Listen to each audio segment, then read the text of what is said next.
Hello friends, नमस्कार। Scholars study centre के online platform पर आपका हार्दिक स्वागत है, अभिनंदन है। आप देख रहे हैं the third I daily newspaper editorial show. मैं आपका अपना दोस्त होस्ट सतपाल गोदारा। आज 2 जनवरी है और आज आपके सामने प्रस्तुत हूँ हमेशा की तरह एक और एडिटोरियल के साथ में। तो हम आप जानते ही हैं, जो बच्चे नए जुड़ रहे हैं उनको बता दूँ, इस एडिटोरियल में हम प्रतिदिन है जो द हिंदू एडिटोरियल से ओपिनियन एंड एडिटोरियल पेज से एक आर्टिकल लेते हैं और उसमें अपने वोकैब की चर्चा करते हैं, जिसमें सिमिलर वर्ड्स और अपोजिट वर्ड्स देखते हैं। रीडिंग स्किल्स की अपने इसमें चर्चा करते हैं और करंट इश्यूज पे भी अपने है जो इसमें डिस्कशन होता है। तो आज का जो अपना करंट इशू है, अब अपने जनवरी का महीना है तो 26 जनवरी को अपने है जो रिपब्लिक डे मनाते हैं। तो आपको पता ही है, रिपब्लिक डे पर है जो न्यू दिल्ली में क्या होती है, परेड होती है। और नेशनल परेड के अंदर है जो अपने पूरे देश के अलग अलग राज्यों की जो है जो उसमें झांकी आती है, वो टेबलेट्स आती है। तो उस प्रोसेशन के अंदर है जो अपने अलग अलग राज्यों की है जो कोई न कोई विशेषता है उसे दर्शाया जाता है। तो वो बड़ी सांस्कृतिक विरासत है या कोई नया इनोवेशन है उसको शो किया जाता है। तो उसको लेकर के है जो कुछ स्टेट्स के ऑब्जेक्शन है उसके संबंध में है जो चर्चा हो रही है। तो देखते हैं आज का पहला शब्द अपना क्या रहने वाला है। तो पहला शब्द है टेब्ल्यू, स्थिर दृश्य, झांकी या शोभा यात्रा। तो हिंदी में आपने ये शब्द बहुत बार सुने होंगे कि ये जो रिपब्लिक डे पे झांकी निकाली जा रही है और कोई धार्मिक फंक्शन आदि हो रहा है तो शोभा यात्रा निकाली जा रही है। तो इस तरह के जो शो होते हैं उसे टेब्ल्यू कहा जाता है, प्लूरल में टेबलेक्स हो जाएगा इसमें। ए ग्रुप ऑफ मॉडल्स और मोशनलेस फिगर्स। तो एक मॉडल होते हैं, 3D आयाम होते हैं, उनका समूह होता है, या स्थिर जो फिगर होती है, आकृतियां होती है मूर्तिनुमा, representing a scene from a story, जो किसी कहानी का दृश्य रिप्रेजेंट करे, और फ्रॉम हिस्ट्री। ठीक है, टेब्ल्यू विपायनते। तो इसके अंदर है जो एक झांकी की प्रस्तुति होती है।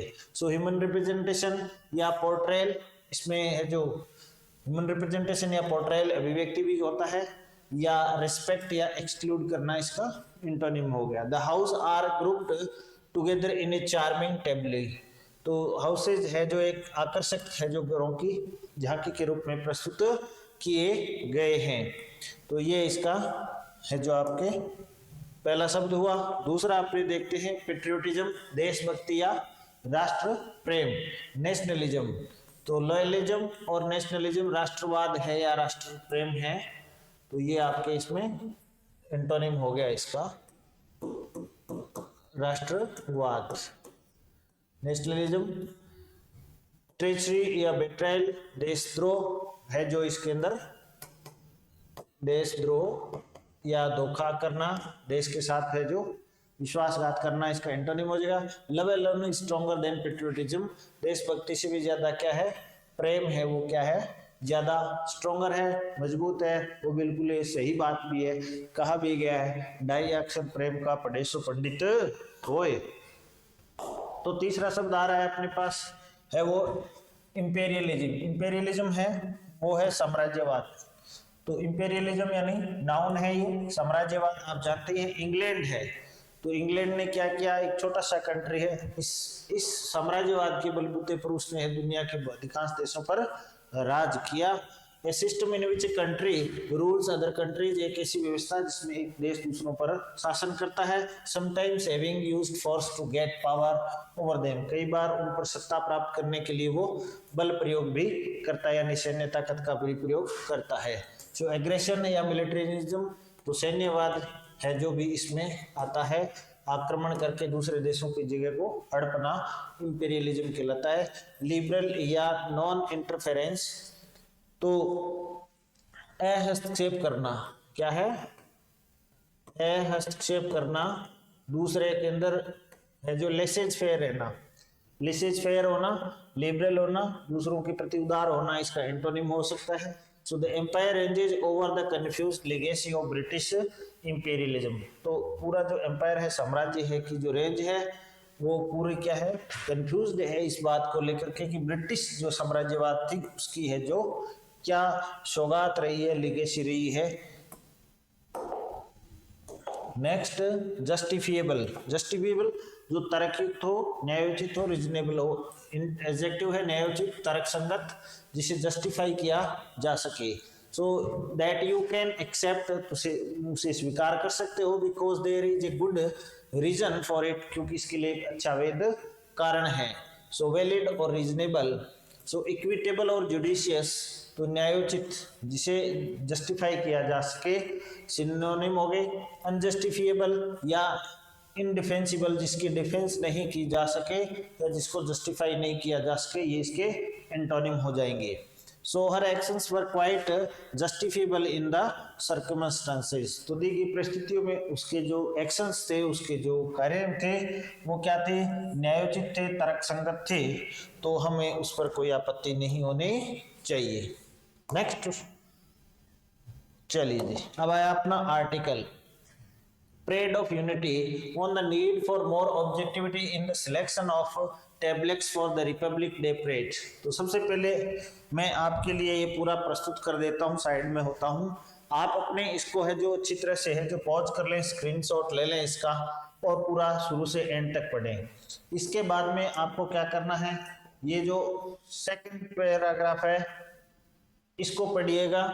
द वेस्ट बंगाल से लेकर के है जो सेवरल ईयर्स तक आप पूरा कंप्लीट पढ़ लीजिए, इसे पॉज कर लीजिए, स्क्रीनशॉट ले लीजिए। अब आप है जो इसका अगला तीसरा पैराग्राफ देखें। नेशनल सेलिब्रेशन से लेकर के डेवलप्ड इंडिया तक, भारत तक आप इसको पढ़ लें। उसके बाद में अपना इसका नेक्स्ट पैराग्राफ देखें। द मिनिस्ट्री ऑफ डिफेंस से लेकर के कंप्लेंट तक आप पूरा कर लें।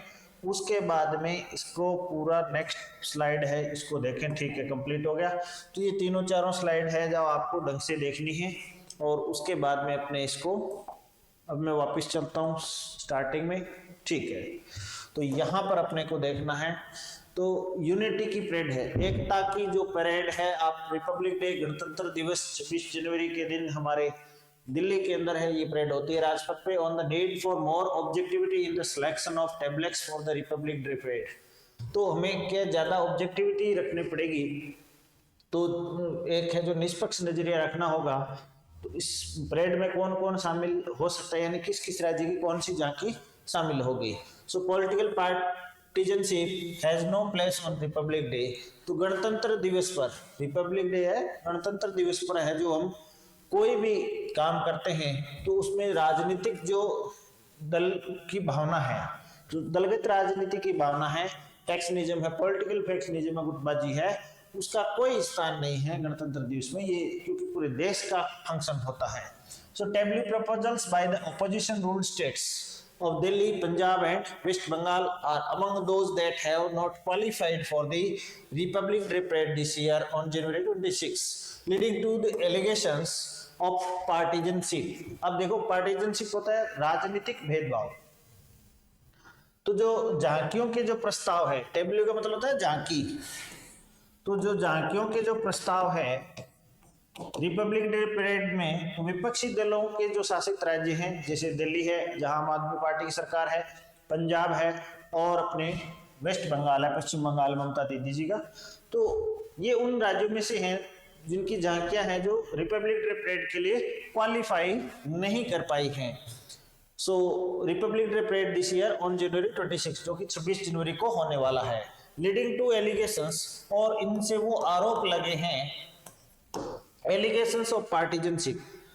आम आदमी पार्टी आप that is in power in Delhi and Punjab, आम आदमी पार्टी जो कि दिल्ली और पंजाब में सत्ता में है, एंड द तृणमूल कांग्रेस, और Trinamool Congress that is in power in West Bengal, जो कि वेस्ट बंगाल में भी सत्ता में है, आर क्राइंग फाउल, वो भी क्या है, चीख रहे हैं, वो भी गलत आरोप लगा रहे हैं।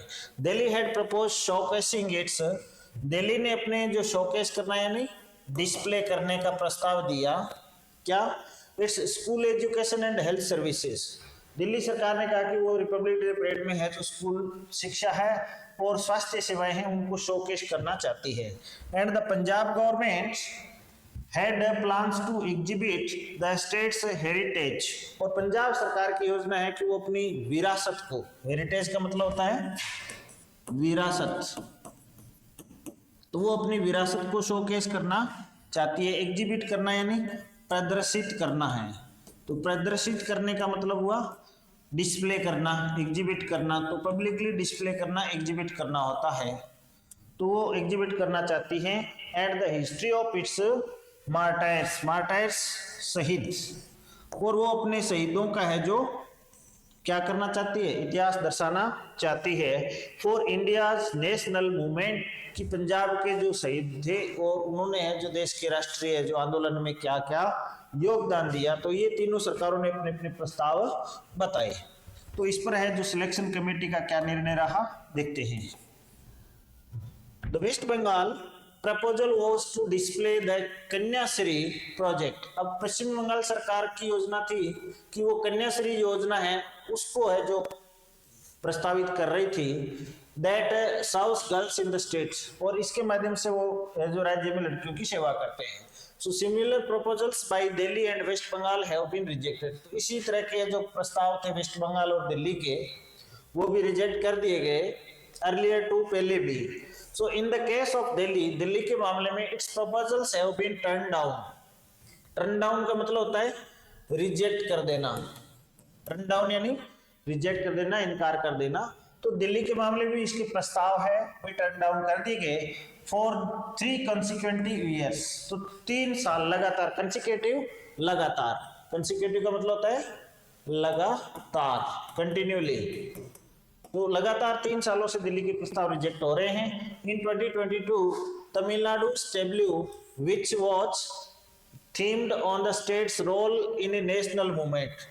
2022 के अंदर तमिलनाडु की जो झांकी थी, जो कि जिसका जो थीम था, विषय वस्तु था, सब्जेक्ट था, वो है तमिलनाडु का रोल इन नेशनल मूवमेंट, कि राष्ट्रीय आंदोलन में तमिलनाडु की क्या भूमिका थी। डिडंट क्वालिफाई, वो भी क्वालिफाई नहीं कर पाया था। So Bharatiya Janata Party BJP has said that as these tablets are mean for the political promotion of opposition parties. अब देखो यहाँ बीजेपी ने क्या कहा कि ये जो टेबलेट्स है, अब आप यहाँ ध्यान दें कि ये जो आया है ये सिंगुलर है, इसका मतलब होता है झांकी, और जब इसके आगे एक्स लग गया तो ये क्या हो गया, झांकियां। अब ये देखो दीज शब्द लगा है, तो दीज क्या है, प्लूरल सब्जेक्ट है, और यहाँ पर है तमिलनाडु स्टेबल्यू, तमिलनाडु की झांकी, और यहाँ पर है दीज टेबलेट्स, तो ये झांकियां। तो यहाँ सिंगुलर और प्लूरल का आप देख ले, एक्स से डिफरेंस होता है, तो इस बात को विशेष ध्यान रखें। Were meant for the political promotion, तो बीजेपी का कहना है कि ये राजनीतिक प्रचार प्रसार के लिए थी विपक्षी दलों की। So they didn't make the cut, तो ये है जो सिलेक्शन पॉइंट में नहीं आई। सो एलिगेशंस ऑफ पार्टीजनशिप, तो राजनीतिक भेदभाव के जो आरोप हैं, surface during the previous UPA United Progressive Alliance regime 2, तो यूपीए के शासन में भी राजनीतिक भेदभाव के आरोप लगे थे। Where tablets proposed by the BJP run Gujarat government were not approved for the parade for the several years. और ये बात सही भी है कि यूपीए शासन में गुजरात सरकार के जो झांकियों के प्रस्ताव थे वो कई वर्षों तक है जो स्वीकार नहीं हुए थे, उन्हें रिजेक्ट कर दिया जाता था। And A national celebration is one that can do without such controversies, और एक जो राष्ट्रीय जो आयोजन है रिपब्लिक डे परेड जैसा, तो उसे है जो बिना किसी इस तरह की कंट्रोवर्सीज हैं, विरोधाभासी बातें हैं, इनके बिना सेलिब्रेट करना चाहिए। So republic day parade is a combination of patriotism and pomp, तो ये एक कॉम्बिनेशन है, संयुक्त है ये कार्यक्रम जिसमें देशभक्ति और पॉम्प शो भी इसमें होता है। And an observance of the country's unity and diversity, और इसमें हमें देश की एकता और विविधता देखने को मिलती है। यूनिटी यानी एकता और डाइवर्सिटी विविधता, जिसमें हमारी धार्मिक, सांस्कृतिक, भाषाई विविधता और सब झलकता है। So it is a show of hard power, ये एक हार्ड पावर का शो भी है। हाईलाइटिंग इंडियाज मिलिट्री माइट, तो हार्ड पावर में हम यहाँ अपनी मिसाइलों का, बम का है जो मिलिट्री जो वारफेयर है उनका प्रदर्शन करते हैं। अलोंग साइड इस कल्चरल हेरिटेज, साथ ही साथ हम अपनी सांस्कृतिक विरासत का भी प्रदर्शन करते हैं। एंड सॉफ्ट पावर, और हम सॉफ्ट पावर का भी प्रदर्शन करते हैं। अब सॉफ्ट पावर आप जानते ही हो, सॉफ्ट पावर के अंदर आई मीन से सॉफ्ट पावर तो आपके हार्ड पावर से भी ज्यादा पावरफुल होती है। सॉफ्ट पावर को मैं एक एग्जांपल से समझाता हूँ। अमेरिका की हॉलीवुड फिल्में आपने देखी होगी, तो वो क्या करते हैं, वहां पर अमेरिकी जो टेक्नोलॉजी है और सेना है उसको बहुत ज्यादा है जो हाईली टेक सेवी दिखाते हैं और ऐसे बताते हैं कि दुनिया की सबसे बेस्ट है जो आर्मी है, यहाँ की जो नौसेना है, एयरफोर्स हो, तो सब की सब क्या है, मिलिट्री पावर है, या जो भी नागरिक है उनको अत्यधिक हाईटेक दिखाया जाता है। ऐसा ही कुछ इजराइल करता है। तो ये एक सॉफ्ट पावर होती है। तो बाकी दुनिया के लोगों के दिमाग में ये बात बैठ जाती है कि ये लोग तो बहुत पावरफुल है, हम इनसे लड़ ही नहीं सकते, जबकि मैदान में स्थिति और होती है, क्योंकि वो वियतनाम में मार खा जाते हैं, क्योंकि वो अफगानिस्तान में मार खा जाते हैं। तो ये सॉफ्ट पावर होती है जो आपके दिमाग पर छा जाती है। So there is a show of state power. तो हम भी एक है जो राज्य की ताकत का जो ये शो होता है, ये रिपब्लिक डे परेड में होता है, इसका हम प्रयोग करते हैं। But it is also a festival of peoples power, लेकिन ये जनता की ताकत का भी प्रदर्शन है। सो द परेड सेलिब्रेट्स, जनता की ताकत का प्रदर्शन इसलिए क्योंकि रिपब्लिक डे है। रिपब्लिक का मतलब होता है गणतंत्र, लोगों का तंत्र। So the parade celebrates the memory of the momentous struggle that founders of the republic undertook for the freedom from imperialism and towards building a modern democratic nation.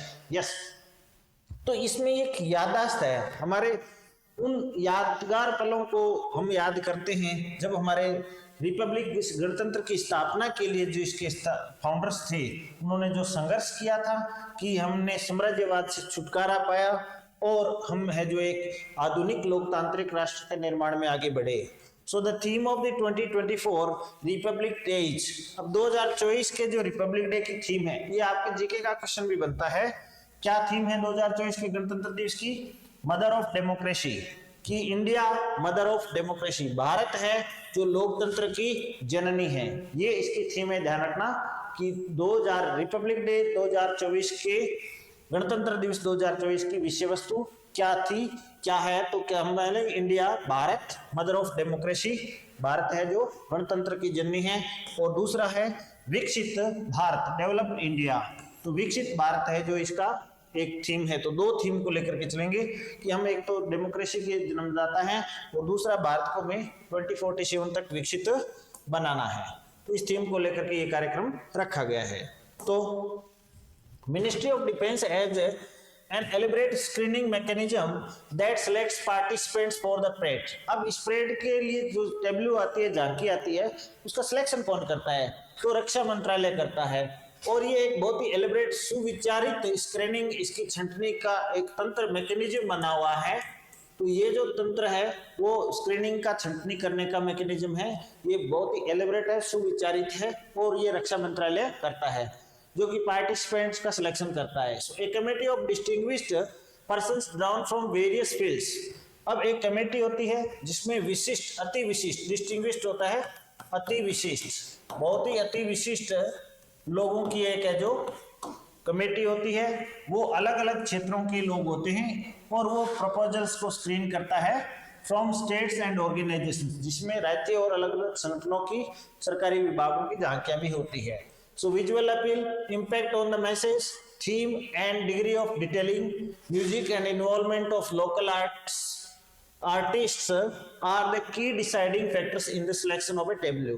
किसी भी टेबलू झांकी का जो चयन होता है उसका आधार ये पॉइंट्स होते हैं। तो ध्यान दे ले, सबसे पहले तो इसमें उसकी विजुअल अपील हो, तो जो टेबलू आएगी, जो झांकी आएगी, तो वो दिखने में विजुअल उसकी अपील हो, तो दिखने में बहुत ही आकर्षक हो, और इम्पैक्ट ऑन द मासेस, और जनता को बड़े स्तर पर करोड़ों लोगों को उसमें इंप्रेस करने की ताकत हो। थीम, उसका जो सब्जेक्ट मैटर है वो कैसा है। डिग्री ऑफ डिटेलिंग, उसमें डिटेल्स में क्या क्या बताया जा सकता है, साथ में म्यूजिक एड हो सकता है कि नहीं हो सकता है। इन्वॉल्वमेंट ऑफ लोकल आर्टिस्ट, उसमें स्थानीय कलाकारों का शामिल होना है कि नहीं है। तो इन सब बातों को जो देखा जाता है, और ये की फैक्टर होते हैं ये डिसाइड करने में कि उस झांकी का सिलेक्शन होगा या नहीं होगा। So it is unfortunate turn for a cherished national day. ये एक दुर्भाग्यपूर्ण बात है कि हम बड़ी बेसब्री से जिस राष्ट्रीय दिवस का इंतजार करते हैं, that some states are feel excluded, कुछ राज्यों को ऐसा लगता है कि उन्हें एक्सक्लूड कर दिया गया है, उन्हें अलग कर दिया गया है from it for political reasons, कि उन्हें कुछ राजनीतिक कारणों से हमें अलग कर दिया गया, ऐसा कुछ राज्यों को फील करना पड़ रहा है। So regardless of whether their anguish is justifiable और नॉट, इस बात का विचार किए बिना कि उनकी जो एंग्विश है, जो नाराजगी है, वो उचित है, तर्कसंगत है या नहीं है, efforts to mitigate it would be fit the occasion. तो मिटिगेट होता है शांत करना, तो किसी की नाराजगी है तो उसे हमें शांत करना चाहिए, तो जो उसको अपीज करना चाहिए। तो जो जिस भी कारण से जो लोग नाराज हैं तो उनको इस है जो शांत करने के इस अवसर पर है जो प्रयास करने चाहिए, इस अवसर की शोभा बढ़ाएंगे। So the centre should seek ways to achieve more objectivity, केंद्र को इस मामले में है ज्यादा ऑब्जेक्टिविटी के प्रयास करने चाहिए। In the selection of tablets, झांकियों का जो चयन करते हैं तो इतनी ऑब्जेक्टिव हो कि उसमें जो सब्जेक्टिव नहीं रहे, लोगों का निष्पक्ष जो चयन हो झांकियों का, ये सेंटर को व्यवस्था करनी चाहिए। And leave a little room for complaints, leave a little room के लिए जगह छोड़ना, तो शिकायत के लिए कोई है जो बहुत कम से कम है जो अवसर छोड़ना चाहिए, लोगों को अनावश्यक शिकायत करने का मौका नहीं मिले, इस बात का विशेष ध्यान रखना चाहिए और ये जिम्मेदारी केंद्र की है। तो उम्मीद करता हूं आपको ये आर्टिकल बहुत पसंद आया होगा। और रिपब्लिक डे के लिए भी आप जानते हैं सभी स्कूल कॉलेजेस में और इंस्टीट्यूट्स में और डिपार्टमेंट्स में तैयारियां शुरू हो गई है, तो जो झांकियों का जो प्रस्ताव आता है तो उसमें इन बातों का हमें विशेष ध्यान रखना चाहिए। तो इस 2024 की अपने जो उमंग और जोश के साथ हम यात्रा शुरू कर चुके हैं, तो आप अपने इंग्लिश का जो लेवल है सुधारने के लिए हमारे साथ हमेशा की तरह बने रहें। कुछ लोग छुट्टियों के मोड में थे, तो इस बार ऑनलाइन भी देखा बहुत कम व्यूअर्स आ रहे थे, तो उसका कारण है कि बच्चे हैं जो विंटर वेकेशन के अंदर चले गए। अब आपकी छुट्टियां भी कंप्लीट हो गई, विंटर वेकेशन आपने एंजॉय कर लिया, न्यू ईयर के सेलिब्रेशन भी हो गए।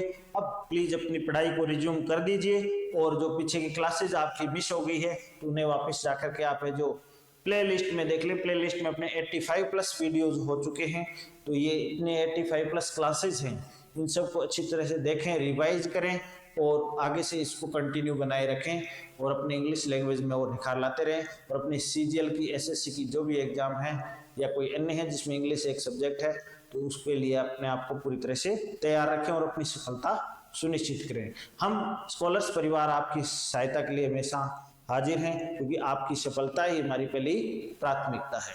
तो ठीक है, मिलते हैं कल एक और एडिटोरियल के साथ, तब तक के लिए नमस्कार।